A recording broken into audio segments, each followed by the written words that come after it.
On this Sunday morning, a deadly mistake during a sting operation, all caught on camera. And a violent crash in Garden Grove overnight, taking out cars and a utility pole. Surprise! A homeowner finds out there's a pot factory in one of his properties. And making a difference, one bar of soap at a time, how your old bathroom products could be used to save lives around the world. Live from the Broadcast Center in Los Angeles, this is KCAL 9 News at 7 a.m. Live, local, late breaking.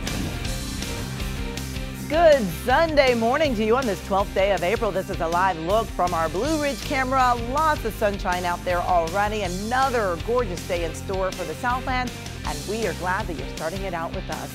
Good morning, everybody. I'm Amy Johnson. And I'm Louisa Hodge. That's sunshine getting ready to work for us today. We're expecting another day with above average temperatures, but this is fairly typical weather for April. We're expecting lots of sunshine out there right now in the basin, 57 degrees, 52 degrees for many of the valley locations, upper 50s for the beaches and the mountains right now into the upper 20s. As we head into the afternoon, we're expecting those temperatures to climb for the most part into the 70s. We could see a few 80-degree readings up in the Inland Empire. In the beaches, we'll stay along the upper 60s and in the 60s also for the mountains. Over the next couple of days, we're going to dip down into the 50s overnight, might bring in a few clouds. And tomorrow, we're actually going to see temperatures cool down just ever so slightly and bring in a little bit more in the way of cloud cover. I'll have a detailed forecast for you coming up. All right. Thank you, Louisa. New this morning, out of control, a driver slams into cars and a utility pole in an Orange County residential neighborhood. It happened just before 3 this morning on West Street near Dunkley Lane in Garden Grove. And KCAL 9's Joy Benedict is live at the scene to show us all of that damage. Joy. Well, that's right, Amy. Certainly a lot of damage out here. The good news is it looks like the cleanup may move a lot faster than what we projected an hour ago on our sister station, CBS 2 News. So take a look at the scene here behind me. You can see the cars are now gone. They were literally towed away maybe 5 or 6 minutes ago, but you can see the damaged pole. That is what's going to take the most time of the cleanup, as we do have utility workers here now who are trying to decide whether to replace it or if they can repair it. But the good news is it did not collapse when the car was moved away, and that may speed up the timeline quite a bit. But I want to show you some video from the car accident earlier this morning. It all happened at around 2:30. That's when investigators say 2 people ended up having to be transported to a local hospital in serious condition. This because the white pickup truck they were driving in heading southbound on West Street lost control at a high rate of speed, ended up swerving out of control, crossing the center line and slamming into not 1, not 2, but 3 parked cars here on West Street. In fact, the damage was so bad that at first police officers with Garden Grove thought that it was a 2-car collision, but then quickly realized in investigating that it was just 1 car. 2 people were inside that car, both young men in their early 20s, serious condition, fading in and out of consciousness, both of them taken to a local hospital. The entire truck was pretty much caved into the electrical pole, and the doors were not able to be opened, and therefore the jaws of life had to be used to get them out. And because I mentioned the damage was so severe to that utility pole, utility had to be turned off. Power you turned off to this community, about 50 or 60 homes, we are told, still without power as they're trying to restore power and get the pole back up and working and then reopen West Street, but they're still looking at several hours. Reporting live from Garden Grove, Joy Benedict, KCAL 9 News. All right. Thank you, Joy. In Orange, a car burst into flames in the middle of the freeway. It happened around 8:30 last night on the eastbound 22 freeway west of City Drive. A witness says the car rear-ended another vehicle before it caught fire. 2 women in the car escaped unharmed. The driver of the second vehicle also escaped without any injuries. Well, new this morning, it's being described as a deadly mistake by a veteran sheriff's deputy. A man suspected of illegally selling weapons was shot and killed during a sting operation. It happened in Tulsa, Oklahoma 10 days ago on April 2nd. Dash cam and body cam video of the incident was just released overnight. Now, it starts with the suspect, Eric Harris, in a pickup with an undercover deputy. After Harris gives him a gun, he realizes it's a sting and he takes off.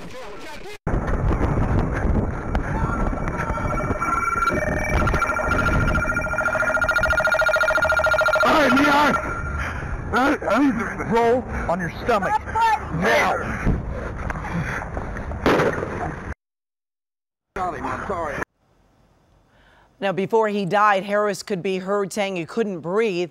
The 73-year-old reserve deputy says he accidentally pulled his gun instead of his taser. An investigator says the deputy made an honest mistake in the heat of the moment. The pursuit suspect, who was kicked and punched by San Bernardino Sheriff's deputies, is talking only with KCAL 9 about his violent arrest. KCAL 9 Inland Empire reporter Tom Waite visited Francis Pusock in jail and brings us the story. Locked up inside the West Valley Detention Center since this now infamous beating from sheriff's deputies, Francis Pusock is speaking out for the first time. The video shot by KNBC shows Pusock putting his hands behind his back as San Bernardino County Sheriff's deputies kick and hit him. During our brief visit with Pusock, we could speak freely, but no recording equipment or even pen and paper were allowed inside. Pusock appeared very nervous and uneasy. The 30-year-old was wearing an orange jail jumpsuit and what looked like a mesh cast on one of his arms. He held his chest during the entire 15-minute conversation. His face is bruised, just as it appears in his booking photo. He said he is still receiving medical attention. I asked about the chase and the beating. He said, "I've been advised not to talk about that. What I've said about it is already out there." Pusock's girlfriend has reported he does not remember much about what happened. Pusock expressed concerns about his family. He also said he was worried. I asked if he had a message for the public, many of whom have expressed concern about what happened. He mostly shrugged but expressed thanks to everyone who felt he was not treated fairly. I asked if Pusock was being treated well in lockup. He would not answer the question. He also would not say if he was being held in solitary confinement, but did say he was not with other inmates. Pusock ended the conversation saying he wanted to use his family phone time. He said it was the first time since he was booked that he's been allowed to speak at length with his family. As for the 10 deputies involved with the beating, the sheriff said they're all on paid administrative leave. Things happen in the video fairly quick, and as you watch the video, it appears in the beginning that his hands are behind his back, then his hands move. There's some information that he may have been kicking at one point. Regardless, at the end of the day, it appears to be excessive.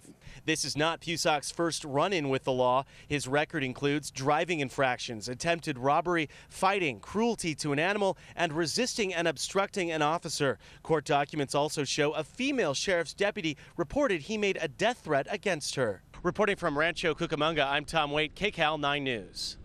We are expecting to hear from Hillary Rodham Clinton later this morning. Her advisors say she will announce her second run for president today.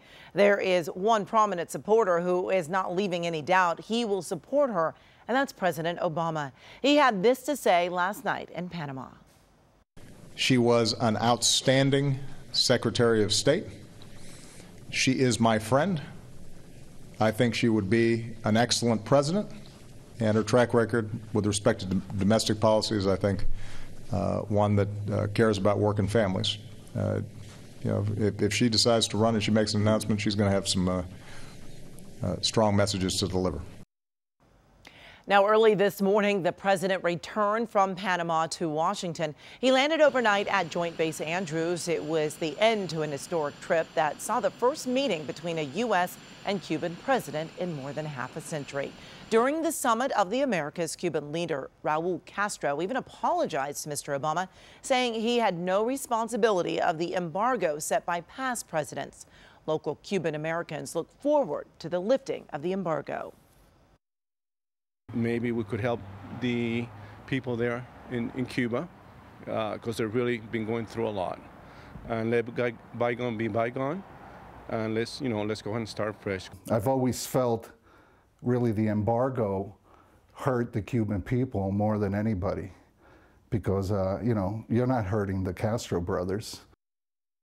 Now, we should mention that Vic Cabrera, who you just saw, is married to an employee of KCAL 9 News. Both of the men we spoke to say times have changed. The previous generation wouldn't support lifting the embargo. Well, still ahead, dozens of people living in Hollywood could get kicked out of their apartments even though they've paid their rent.